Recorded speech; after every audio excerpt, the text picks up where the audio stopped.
Well, here's what happens in Washington when you rock the boat. Well, they try to throw you overboard. Ted Cruz just found out the hard way because it wasn't just Democrats hoping he'd just shut up. It was a lot of Republicans hoping he would just about, well, drown.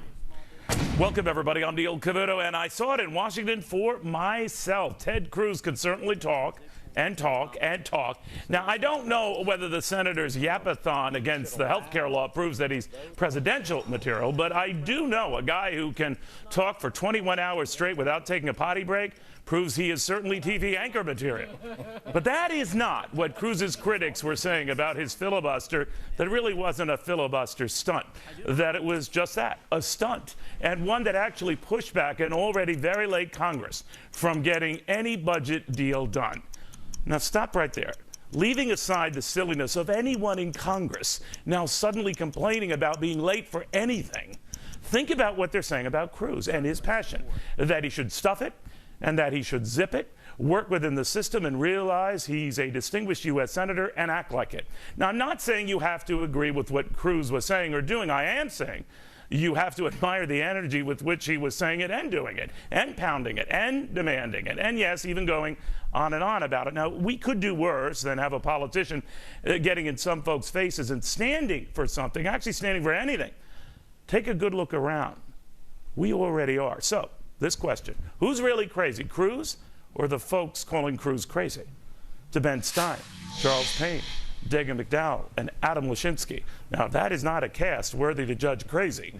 I think I'd be hard-pressed.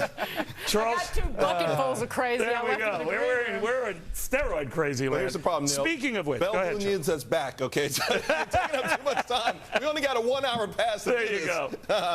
I watched a lot of what Ted Cruz did, and I got to tell you, he was articulate.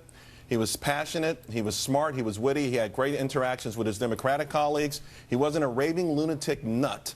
And I think the idea of portraying him that way, you're also trying to dismiss other people, regular people out there, grassroots people who actually created the Tea Party. But that's been the agenda for the media for a very long period of time. Now, this infighting of sorts where even GOP are going after them, I think it's the old guard afraid that these young upstarts are going to shake things up and that they're going to lose their comfy spots that they've been down in Washington too long for.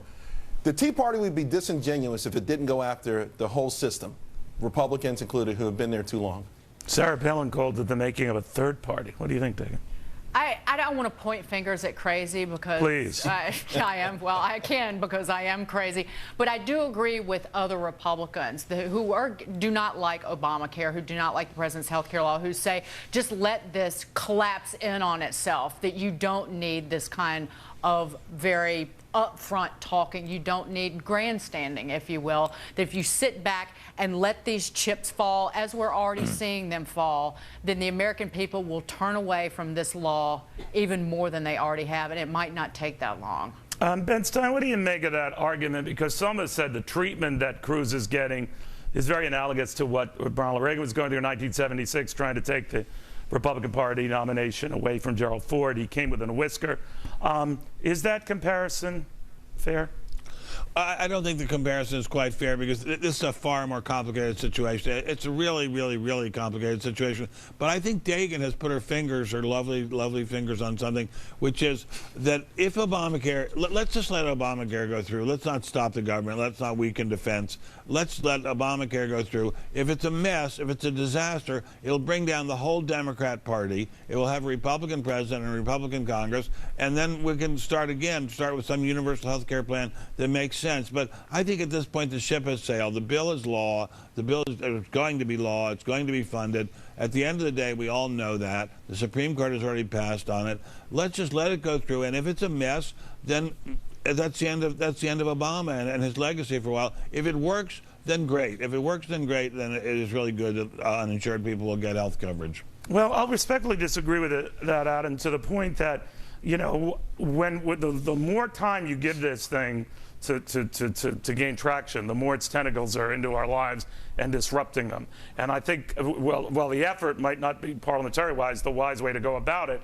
I think when so many people are calling into question all the delays and all the provisions and all the taxes and all the add-ons, they're waking people up to the reality that, wait a minute, this guy yammered on for 21 hours straight. is reminding me of these exchanges of which I know little. My boss can't give me information. I've been dumped on them, and I don't know what I'm getting into.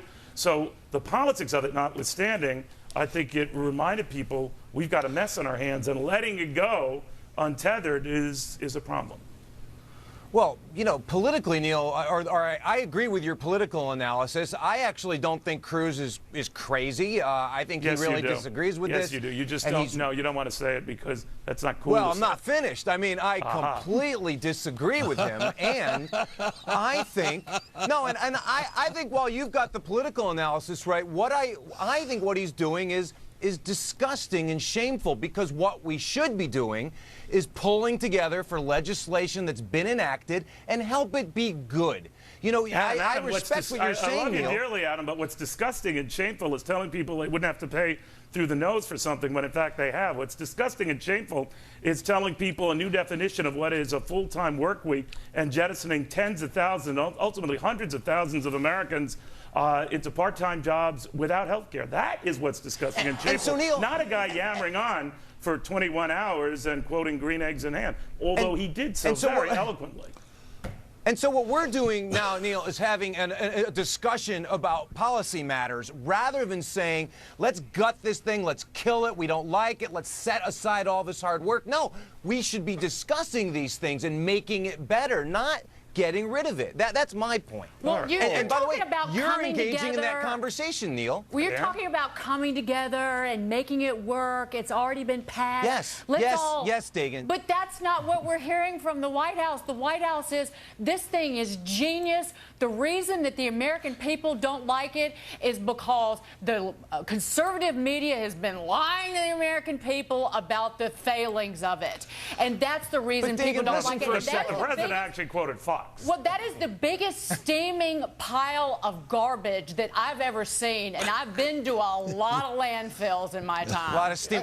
Dagan, let me address that. I mean, listen to what Ben said a few minutes ago, and Charles and others have said, well, we should just let this thing fail so that the Democrats lose, so that Obama is shown to be the phony that he is. And that's what the White House is up against. To quote the wise Mr. Stein, if it works, great. He said both.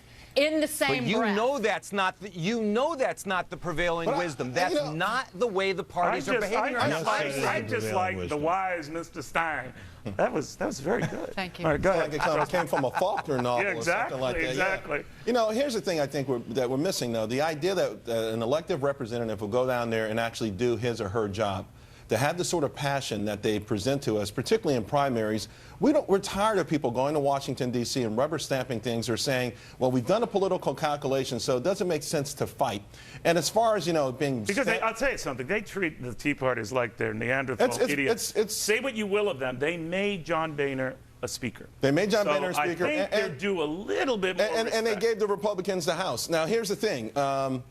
Okay, so the Supreme Court ruled on it. They ruled on Plessy versus Ferguson. I'm really happy that a whole lot of people, particularly Republicans back in the day, didn't stand for that to be the law. 3/5 compromise. All of that stuff throughout history, people fought against it, against huge popular opinion. By the way, what Cruz is saying is that the Supreme Court ruled that this is really back in the legislative branch's lap. That's what it kind of ruled. So if the legislative branch, however sloppily because it's a tax. goes about it, right. Because they can control taxes. For the legislative branch to figure out. Absolutely. They can control taxes, and hence, the bottom line is I think we need people like Ted Cruz out there to keep this in the forefront. And it's not a matter of defunding or whatever, just the fact that we need people out there who are passionate about an idea and who force it, who keep that passion going. I say reading the newspaper every day, and you can read about myriad failings in this plan day by day, about layoffs, about problems with the health exchanges. Those are the facts, and that's why people don't like the health care law as it stands now.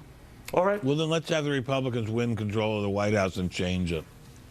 Where are you, Ben? I mean, what are you in a... I'm in South Carolina where we elect Republicans. No, I understand that, but it looks like we shoved you in a closet. But I mean, I'm sure it'll work. It's working out just fine. Studio, actually. Yeah, well, that's fine. I can hear just fine. See you. Anyway.